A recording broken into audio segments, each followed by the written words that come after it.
I'll get my raft and go back out in the water. Let me see your fingers. Alex Kintner, they're beginning to prune. Just let me go out a little longer. Just 10 more minutes. Thanks.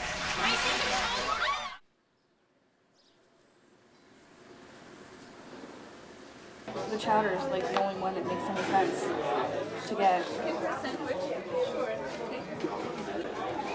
I would also like to eat Alex Kintner.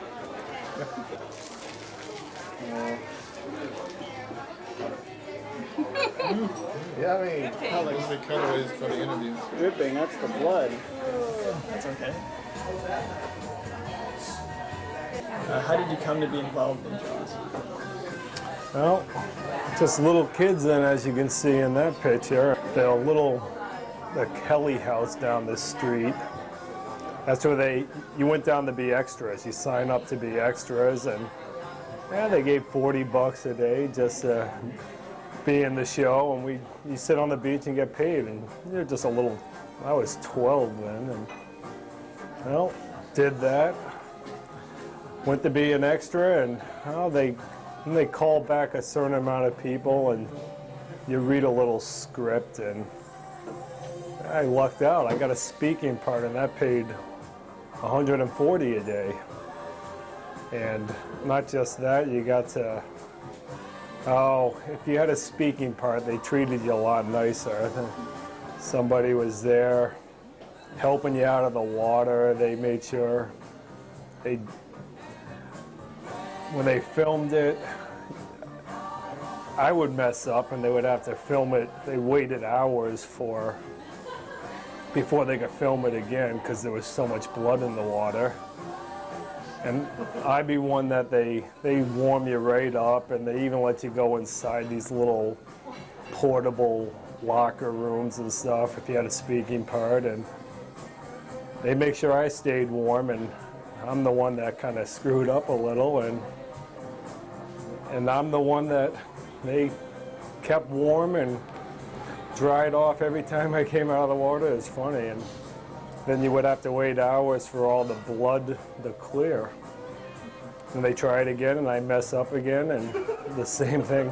Finally, they got frogmen. They just yanked me under. And they gave you air under there.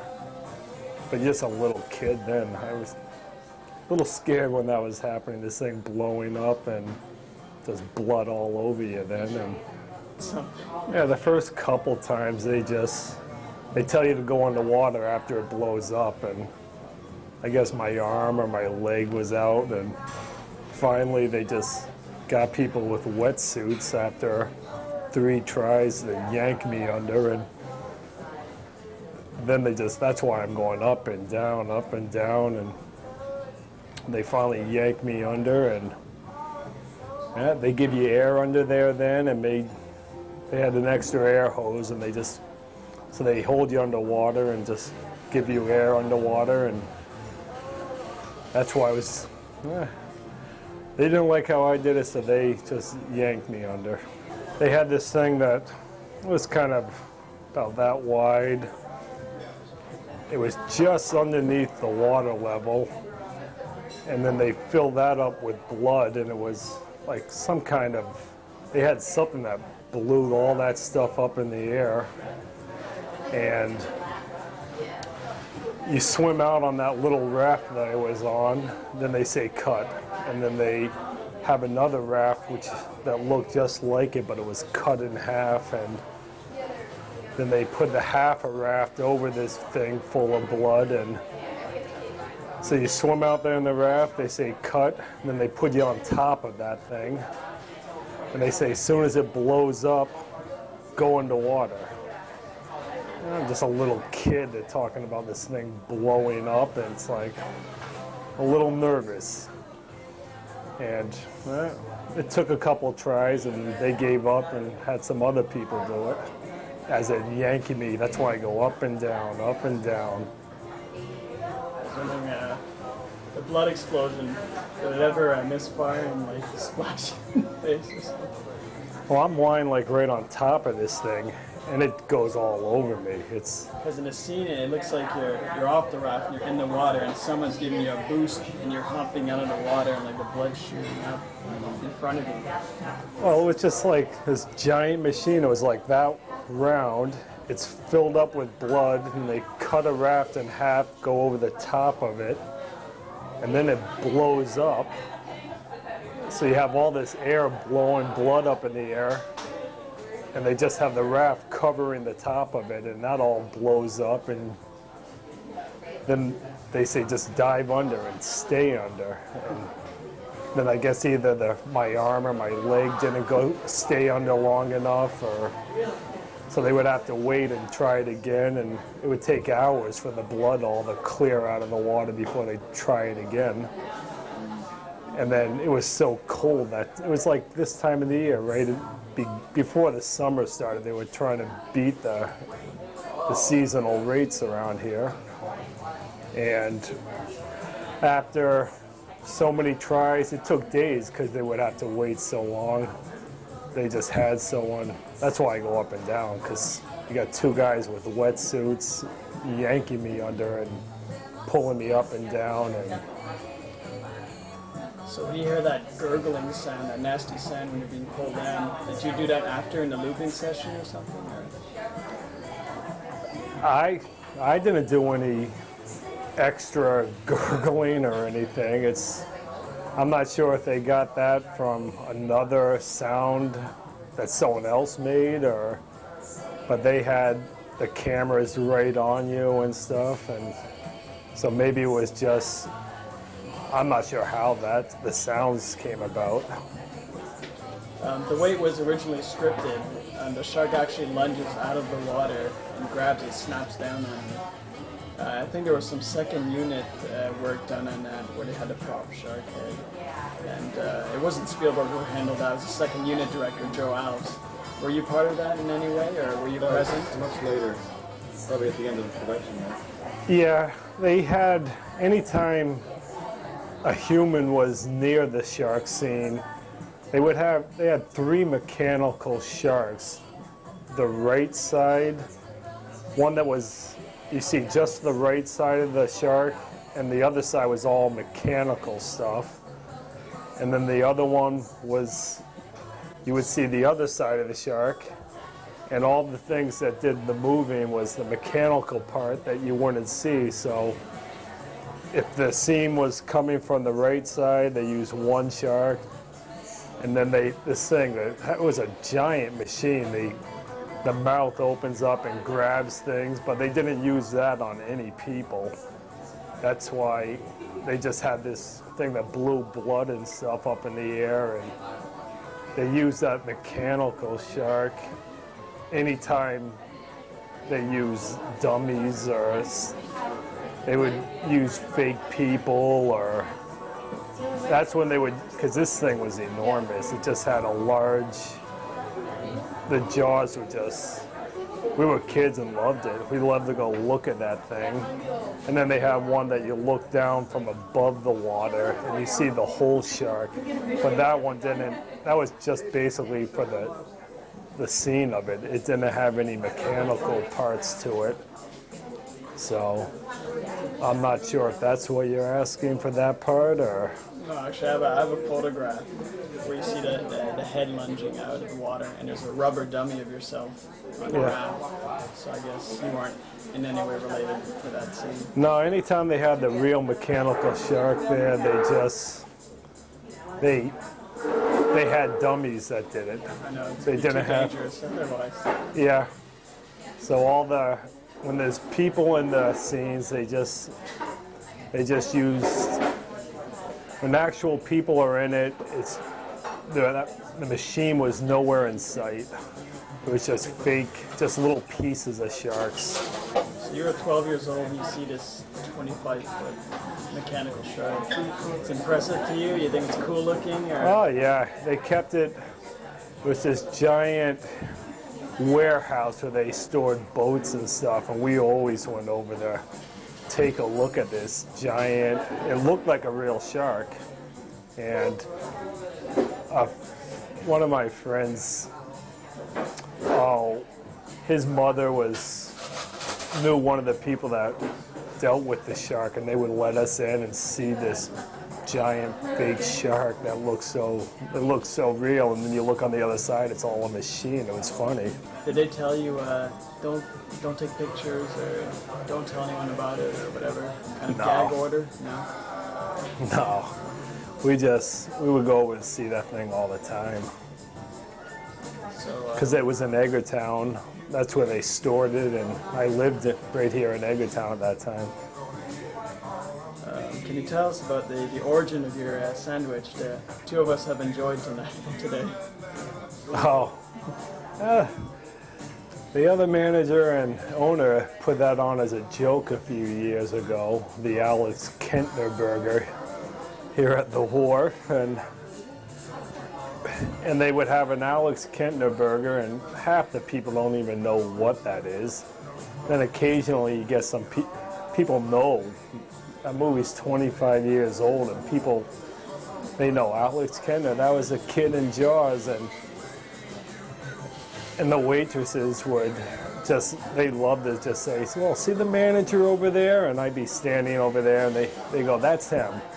And, for quite some time, the waitress would say, oh, these kids want to see you, or they want to see you. It's like, and being a manager, I was polite. I would have to go over, and after 1 year, it stayed a sandwich, I think, longer, because I think Rob, the other manager, and Brian, the owner, they knew I would just end up going and talking to tables, and they got a good laugh out of that. They having the sandwich named after that. So it's still on the menu. That's a couple years now. So that basically, and then you get some people that are real pathetic, and the movie's so old, and this one guy came in last year, at an auction, he bought one of the original scripts from the movie, and he noticed the Alex Kintner, and the waitress said, that's him, and he was like begging me to sign the thing, telling me that he spent $35,000 or $40,000 for it at an auction, which I think is funny. The movie's 25 years old. But So, you sound like you're taking your celebrity status in stride. I could laugh about it. I like it a little bit when I get a check, but I mean, I was a little kid then, and I think it's nice. You still get a check, and anytime Screen Actors Guild, you get all I'm in the union, so like years ago, they were going to go on strike, and they wanted to know if I would go along with all the other people and go on strike with them and not make any movies. And I've only been in that one movie, and so for a little laugh, I was in college then, I'd send a letter back saying, I'll go along with Robert Redford, and I just named a lot of the big movie stars and said, I'll go along with the guys, and I'll stay away from the movies if the union goes on strike. It's like I wasn't going to make another movie anyway, but had a nice time writing a little letter back saying I go along with the union. But that's... You make one movie and it's a lifetime membership. You're in the union forever, eh? Yeah, because the checks are getting smaller, but you still get a check anytime it's on television. And the union makes sure you get paid, and they take a little bite out of the check themselves. So you're part of the union. Any speaking part, I guess. So it's not like a badge of honor to say you're part of a classic movie? No, someone said they saw it on TV. I just like the idea that I'll be getting a check shortly, and that's about it. Not that you'll be left posterity. Yes, but besides that, that was the end of my acting days. It took 5 days to do that one little part. How were you on the beach talking to Lee Fierro about your hands cleaning up and all that? That was part of the 5 days? Yeah, I mean, I really didn't know Lee too well, and I just saw her for the first time a few months ago. She came in here, and she was sitting with some other lady. I didn't even recognize her, and I heard them talking. She noticed the other lady noticed the Alex Kintner burger, and she asked Lee if, wasn't that your name in the movie? And I heard him talking about that, and she said, yes, that was my son in the movie, and that's when I realized who she was. And for a little laugh, I just went over, and other people were in the restaurant, and I went over and I asked them if they believe it, if she believed in reincarnation. And they look at me a little strange, and I think Lee realized it was me then, because the other lady's looking at me a little strange, and some other people in the restaurant started looking over. And Lee's like, yes, I do. And I go, well, I think you were my mother in my last life. And everyone else was looking over like I was a little sick upstairs, but Lee, she's like, you were my son Alex. And I said yes, and she jumped up, and we just had people were looking at us like we're both a little strange, because we're talking about reincarnation, and we're talking about a movie. Everyone else thinks we're both we both lost it or something, but that was the first time I've seen her in many years. And we were down hugging each other on the beach up at State Beach, where they did the movie just recently, to get this picture here. And that's probably the last time I see her for a while, but who knows? And doesn't she live in Edgartown? She lives in Vineyard Haven, I believe. We're going to talk to her hopefully tomorrow. Yeah, she's like in all sorts of little acting classes and acting schools or something like that. She stays with acting. She's in plays. She works at a play center or something. I'm not sure the name, but she likes acting. I was in it just, it was fun being in the movie, and went back to be in the second one. They started filming down here, but they wouldn't even let me be in it. They said I was dead, and that was it.